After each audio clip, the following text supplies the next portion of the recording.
Hello my dear cricket viewers, உங்க எல்லாருக்கும் ஒரு பெரிய வணக்கம். இன்னைக்கான வீடியோ என்ன அப்படின்னா, இந்தியா விஸ் இங்கிலாந்தோட ஃபர்ஸ்ட் டெஸ்ட் மேட்ச் வந்து பாத்தீங்க அப்படின்னா நடந்து முடிஞ்சிருச்சு. ஒரு மிகப்பெரிய சோகம். இந்தியா வந்து பாத்தீங்கன்னா தோத்து இங்கிலாந்து ஜெயிச்சிட்டாங்க.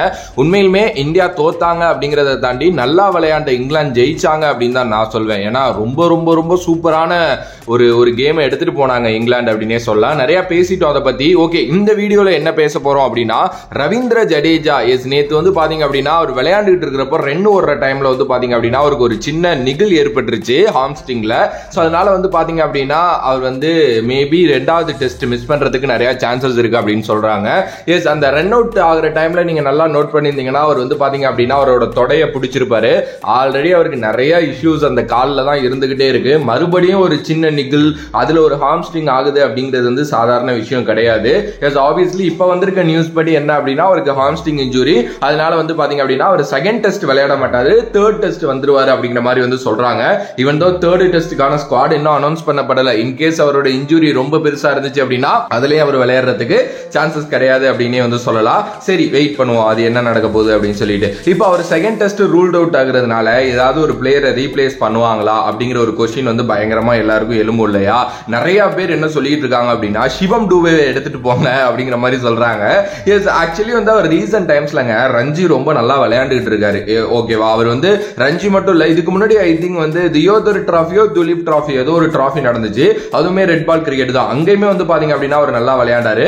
ஆப்கானிஸ்தான் சீரீஸுக்கு முன்னாடி வர்றதுக்கு பாத்தீங்க அப்படின்னா ஒரு மேட்ச் விளையாண்டு வந்தாரு. அங்கேயுமே பீகாருக்கு அகைன்ஸ்டா அங்கேயுமே ஒரு 4 விக்கெட் எடுத்துட்டு பேட்டிங்லயே வந்து ஒரு 40 ரன்னுக்கு மேல அடிச்சுட்டு தான் வந்து பாத்தீங்க அப்படின்னா வந்தாரு.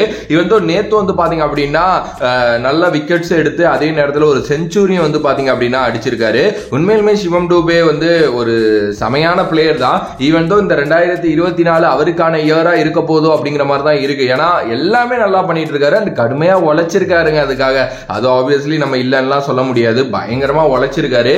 இப்ப என்ன அப்படின்னா நேத்து கூட அந்த பிரஸ் மீட் அப்ப பேசினப்ப வந்து இன்னும் ஒரு நல்ல ஃபாஸ்ட் பவுலர் இருந்திருந்தாலும், ஐ மீன் ஃபாஸ்ட் பவுலிங் அங்கே ஒன்றும் வேலைக்கு ஆகல, ஒரு மாதிரி எப்படி சொல்ற ஒரு மீடியம் ஃபாஸ்ட் அது மாதிரி இருந்திருந்தா நல்லா இருக்குமாங்கிற மாதிரிலாம் கேட்டிருந்தாங்க.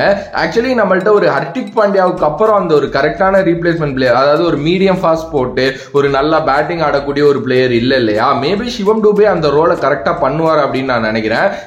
ஆப்வியஸ்லி அவருக்கு ஒரு சான்ஸ் கொடுத்து பார்க்கலாம் டெஸ்ட் கிரிக்கெட்ல. ஆனால் அவர் டெஸ்ட் கிரிக்கெட்டையுமே T20 மாதிரி தாங்க ஆடுவாரு ஆப்வியஸ்லி. அண்ட் எனக்கு இதெல்லாம் தாண்டி அந்த ஆல்ரவுண்டர் பொசிஷன் அப்படிங்கிறதுனால தான் நான் சிவம் டூபே பத்தி பேசிட்டு இருக்கேன். மேல நீங்க வேற யாராவது ரீப்ளேஸ் பண்ணணும் அப்படின்னா நிறைய டேலண்ட்ஸ் இருக்காங்க. அபிமன்யு ஈஸ்வரன், சாய் சுதர்சன், சர்ஃப்ராஸ் கான், நம்மளோட ஜெகதீசன் அப்படின்னு சொல்லிட்டு நிறைய பேர் டொமஸ்டிக்ல ரன் அடிச்சுட்டு வெயிட் பண்ணிட்டு இருக்காங்க. பார்க்கலாம் ஓகேவா என்ன நடக்க போகுது அப்படின்னு சொல்லிட்டு. தேர்ட் டெஸ்ட்ல இருந்து எனக்கு தெரிஞ்சு ஸ்குவாட் சேஞ்சஸ் இருக்கும் அப்படின்னு தான் நான் யோசிக்கிறேன். சுக்மன் கில்லாம் மறுபடியும் அவரை டொமஸ்டிக் ஆட விட்டுருவாங்கன்னு தான் எனக்கும் தோணுது. ஆடட்டும், ஆடி வரட்டும். ஓகே, அதுல எந்த ஒரு இதுவுமே கிடையாது.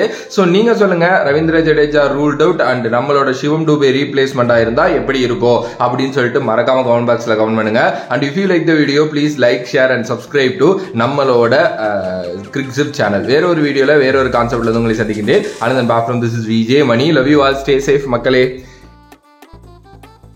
நீங்க ஒரு இன்ஜினியரிங் இல்ல டிப்ளமோ ஸ்டூடெண்டா இருந்து உங்களுக்கு ஐடிக்குள்ள போறது மிகப்பெரிய ட்ரீமா இருந்துச்சு அப்படின்னா உங்களோட ட்ரீம் நினைவாக்கவே ராஜலட்சுமி யூனிவர்சிட்டில இருந்து Python, Java, data science, finance மாதிரி மார்க்கெட்டிங் டிமாண்ட் கோர்சஸ் வந்து நடத்துறாங்க. ஆல்ரெடி 500+ ஸ்டூடெண்ட்ஸ் இங்க படிச்சு சமையான ஜாப்ல இருக்காங்க. 30+ இண்டஸ்ட்ரியல் எக்ஸ்பர்ட்ஸ் வந்து பாத்தீங்க அப்படின்னா நம்மளோட ரீஜனல் லாங்குவேஜ் தமிழ் அண்ட் இங்கிலீஷ்ல கூட வந்து பாத்தீங்கன்னா சொல்லி தராங்க. வீக்கெண்ட் கிளாஸஸ் இருக்கு, லைவ் ஆன்லைன் கிளாஸஸ் இருக்கு, record and pre record sessions இருக்கு, பிராக்டிகல் ஹேண்ட்லிங்கா இது எல்லாத்தையுமே சொல்லி தராங்க. ரெஸ்யூம் எப்படி கிரியேட் பண்றது அப்படிங்கிறதுல இருந்து சாஃப்ட் ஸ்கில்ஸ் டெவலப் பண்ணி இன்டர்வியூ ப்ராசஸ் வரைக்கும் எல்லாத்துக்குமே உங்களுக்கு வந்து பாத்தீங்க அப்படின்னா அசிஸ்டன்ஸ் கொடுக்குறாங்க. அஃபோர்டபிள் பிரைஸ்ல வித் ஜீரோ காஸ்ட் EMI ல உங்களுக்கு வந்து பாத்தீங்கன்னா சொல்லி தராங்க. 100% பிளேஸ்மெண்ட்ஸ் இருக்கு. பிகாஸ் 500+ கம்பெனிஸோட இவங்களோட டைப் இருக்கு. சோ உங்களோட கரியரை லிஃப்ட் பண்ணணும் அப்படின்னு நினைச்சீங்கன்னா டிஸ்கிரிப்ஷன்ல இருக்கிற லிங்கை கிளிக் பண்ணி நீங்க ஜாயின் பண்ணுங்க அண்ட் கரியரை லிஃப்ட் பண்ணுங்க.